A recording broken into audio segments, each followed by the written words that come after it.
अस्सलाम वालेकुम स्टूडेंट्स, आज हम पढ़ेंगे सब्जेक्ट इंग्लिश। आज हम कॉपी पे करेंगे इस तरह क्लास पर डेट। आज हम करेंगे मैच द सेम वर्ड्स। ठीक है, ए बी सी डी। अब हमने क्या करना है, अब यहाँ देखें ए, अब आपने सेम वर्ड मैच करना है। तो कहाँ है ए? ए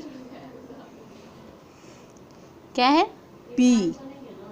यहाँ देखें सेम वर्ड्स कौन सा है? यह है बी। ये क्या है? सी। तो यहाँ देखें सेम वर्ड कौन सा है? सी। तो हम यहाँ से ऐसे मैच कर देंगे। ये क्या है? डी। तो अब हम यहाँ देखेंगे सेम वर्ड कौन सा है ऐसा? ये है डी। ये इस तरह से हो जाए। ये आपका आज का क्लास वर्क है। नेक्स्ट पेज करके आपने इस तरह से होमवर्क करना है। ठीक है, यही आपका आज का लेसन है।